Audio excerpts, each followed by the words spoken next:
Okay, Eric, PB today. Yeah. On to the final. How are you feeling? I feel great, man. I mean, this has been my most difficult year ever. I had a major left hamstring injury this indoors, and I've been running like terrible. It's probably the worst in 4 years, and I lost a lot of confidence. And today was the most scared I've ever been in USA championships because I had not much confidence. And to me, I was like, you know what? I don't care if I don't make it. I'm going to give myself the best shot. I think I have a 90% chance. If I go out hard, eventually Cole is going to pass me. And then I just got to ride him. And hopefully, if I don't die, I'll make finals. And, plan worked perfectly. What was the specific injury with the hamstring?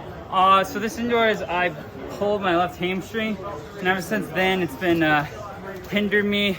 I've been getting massages every week, acupuncture, deep, dry noodling, just trying to make sure I could run healthy. And this last couple weeks was the first time I could actually touch speed without risking injury. And I got healthy in the nick of time, and it worked out. How do you go from that to a 332 then? Being terrified. I felt like I was a 5-year-old boy, scared out of his gore.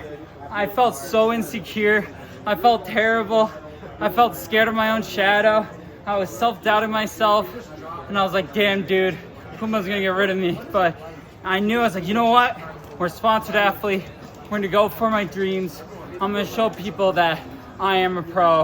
I'm going to race with confidence. And if I do that, I'll be happy with the results. So what kind of training have you been doing this spring and summer? Is it mostly cross training, or are you still doing a lot of running? Well, luckily I was in altitude for the last 5 weeks. And this indoors, when I did 5 weeks of altitude, the first thing I did when I got back was run 10 miles in ice and snow at 4:48 pace. So I know when I come back from altitude, I'm the most aerobically fit. I lost 5-6 pounds. So I knew I was fit. It's just whether or not I could execute, but thankfully I did. But has it all been running training, or have you had to cross-train I just couldn't do too much speed. And even when I did speed, I would feel it. I'd grab my hamstring. It would just always be in pain. I felt like I had to get 2 massages every week. It was just really bad. I had to teach my girlfriend how to massage. Freaking my dad. It didn't matter. I needed to constantly get treatment because I was just constantly in pain. In the middle of the race, are you thinking about that at any point? No, I'm if I can hold on to Cole, I'll make it through. If I can make finals at least, I can prove to myself that I deserve to be a pro.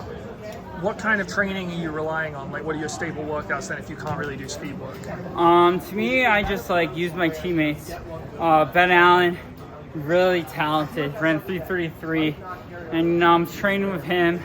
I got William Cumberson, and he's running 145 mid.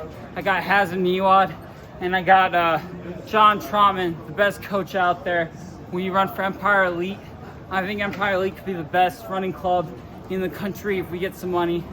Hopefully that happens. And, I just rely on my training partners, and they get me fit. But are these threshold workouts you're doing? Double T, 90 miles a week. I do a hard mile workouts. When I get healthy, I can train. But I had 5 months of pedestrian training. It was 3 weeks where I was barely running. I just recently got healthy. So I had 5 solid weeks of training before this. And, it just took me a while to get my grip in. And, I had a good race. What's your goal for the final? We're going to try our best, hopefully get top 3. I have world standards, so anything can happen. All right, thanks, Eric. Thank Congrats. you.